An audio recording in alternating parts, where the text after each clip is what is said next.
Jenderal TNI Anumerta Ahmad Yani adalah Komandan Tentara Nasional Indonesia Angkatan Darat yang dibunuh pada gerakan tanggal 30 September atau disebut dengan peristiwa G30 SPKI. Kehidupan awal Ahmad Yani lahir di Jenar, Purworejo, Jawa Tengah pada tanggal 19 Juni tahun 1922 di keluarga Wongsorejo, keluarga yang bekerja di sebuah pabrik gula yang dijalankan oleh pemilik Belanda.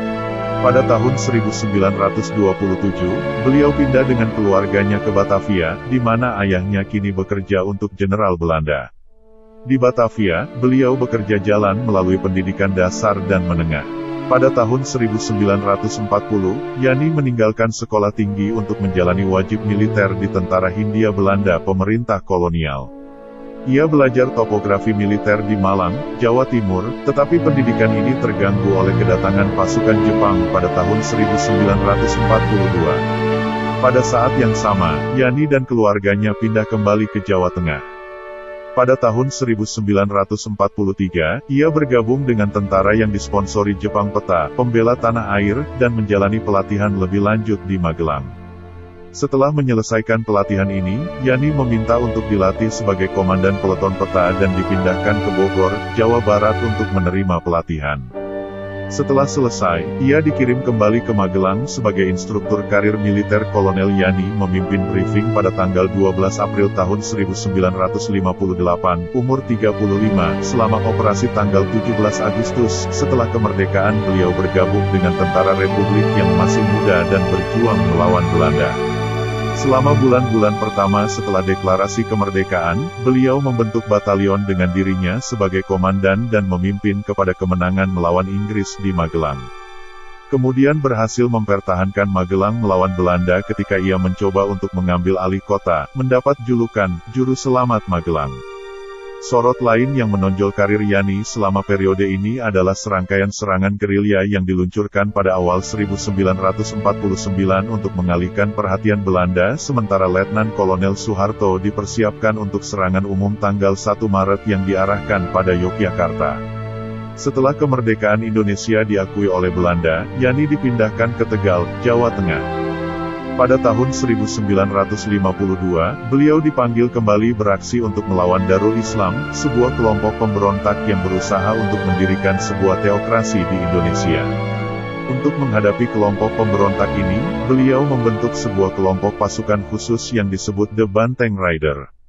Keputusan untuk memanggil Yani dividen dibayar dan selama 3 tahun ke depan, pasukan Darul Islam di Jawa Tengah menderita satu kekalahan satu demi satu. Pada Desember tahun 1955, beliau berangkat ke Amerika Serikat untuk belajar di Komando dan Staf Umum Collegiate, Fort Leavenworth, Kansas. Kembali pada tahun 1956, beliau lalu dipindahkan ke Markas Besar Angkatan Darat di Jakarta di mana ia menjadi anggota staf umum untuk Abdul Haris Nasution. Di Markas Besar Angkatan Darat, beliau menjabat sebagai asisten logistik Kepala Staf Angkatan Darat sebelum menjadi wakil Kepala Staf Angkatan Darat untuk organisasi dan kepegawaian. Pada bulan Agustus tahun 1958, ia memerintahkan operasi tanggal 17 Agustus terhadap pemerintah revolusioner Republik Indonesia di Sumatera Barat. Pasukannya berhasil merebut kembali Padang dan Bukit Tinggi, dan keberhasilan ini menyebabkan ia dipromosikan menjadi Wakil Kepala Angkatan Darat Kedua Staf pada tanggal 1 September tahun 1962, dan kemudian Kepala Angkatan Darat Stafnya pada tanggal 13 November tahun 1963, otomatis menjadi anggota kabinet, menggantikan Jenderal Nasution. Akhir hayat Plak menandai tempat ketika beliau jatuh setelah ditembak oleh anggota gerakan tanggal 30 September. Mantan rumahnya sekarang menjadi museum. Perhatikan lubang peluru di pintu.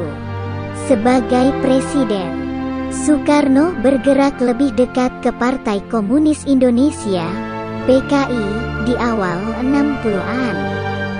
Yani yang sangat anti-komunis menjadi sangat waspada terhadap PKI. Terutama setelah partai ini menyatakan dukungannya terhadap pembentukan kekuatan kelima, selain keempat angkatan bersenjata dan polisi, dan Soekarno mencoba untuk memaksakannya Nasakom. nasionalisme agama komunisme, doktrin di militer. Keduanya, beliau dan Nasution menunda-nunda ketika diperintahkan oleh Soekarno pada tanggal 31 Mei tahun 1965 mempersiapkan rencana untuk mempersenjatai rakyat. Pada dini hari tanggal 1 Oktober tahun 1965, gerakan tanggal 30 September mencoba untuk menculik 7 anggota staf umum Angkatan Darat. Sebuah tim dari sekitar 200 orang mengepung rumah beliau di Jalan Latuhahari No. 6 di pinggiran Jakarta Menteng, Jakarta Pusat. Biasanya beliau memiliki 11 tentara menjaga rumahnya. Istrinya kemudian melaporkan bahwa seminggu sebelumnya tambahan 6 orang ditugaskan kepadanya. Orang-orang ini berasal dari Komando Kolonel Latif, yang diketahui almarhum adalah salah satu komplotan utama dalam gerakan tanggal 30 September. Menurut istri beliau, orang-orang tambahan tersebut tidak muncul untuk bertugas pada malam itu. Beliau dan anak-anaknya sedang tidur di rumahnya sementara istrinya keluar merayakan ulang tahunnya bersama sekelompok teman-teman dan kerabat. Dia kemudian menceritakan bahwa saat ia pergi dari rumah sekitar pukul 23, ia melihat seseorang duduk di seberang jalan seakan menjaga rumah di bawah pengawas. Dia tidak berpikir apa-apa pada saat itu, tetapi setelah peristiwa pagi itu ia bertanya-tanya berbeda. Juga, dari sekitar jam 9 pada malam tanggal 30 September ada sejumlah panggilan telepon ke rumah pada interval, yang ketika menjawab akan bertemu dengan keheningan atau suara akan bertanya apa waktu itu. Panggilan terus sampai sekitar pukul 1 dan Mrs. Yani mengatakan dia memiliki firasat sesuatu yang salah malam itu. Beliau menghabiskan malam dengan beberapa pertemuan. Pukul 7 malam, ia menerima seorang kolonel dari Koti, Komando Operasi Tertinggi. Jenderal Basuki Rahmat, Komandan Divisi di Jawa Timur, kemudian tiba dari markasnya di Surabaya.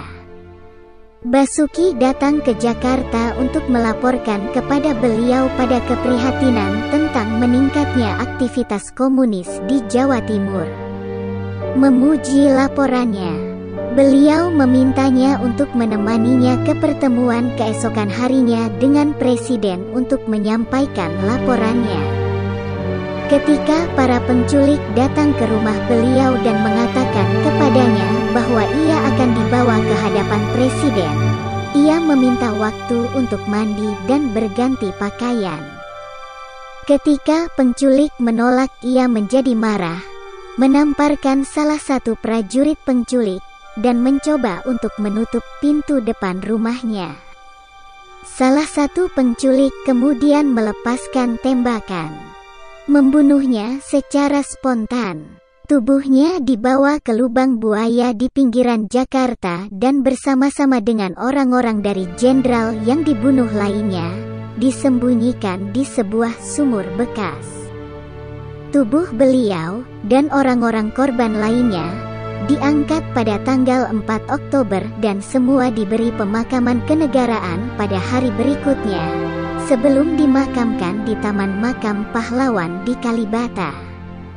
Pada hari yang sama, beliau dan rekan-rekannya resmi dinyatakan pahlawan dari revolusi dengan keputusan Presiden nomor 111 Koti, 1965 dan pangkatnya dinaikkan secara anumerta dari Letnan Jenderal untuk bintang keempat umum. Indonesia, Jenderal Anumerta.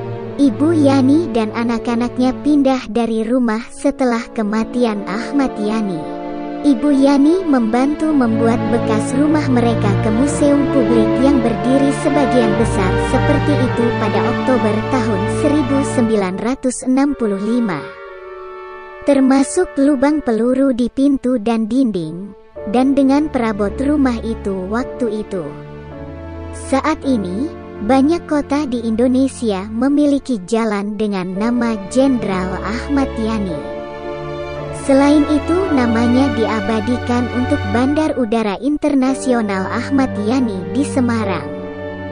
Nama besar Jenderal Ahmad Yani juga digunakan sebagai nama dua buah universitas di Indonesia, yaitu Universitas Jenderal Ahmad Yani yang berada di Cimahi, Universitas Jenderal Ahmad Yani Yogyakarta yang berada di Yogyakarta, dan sebuah sekolah tinggi dengan nama Sekolah Tinggi Kesehatan Jenderal Ahmad Yani Cimahi di Cimahi.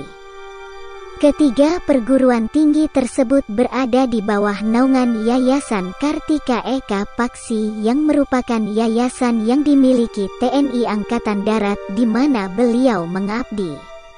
Sumber: Wikipedia.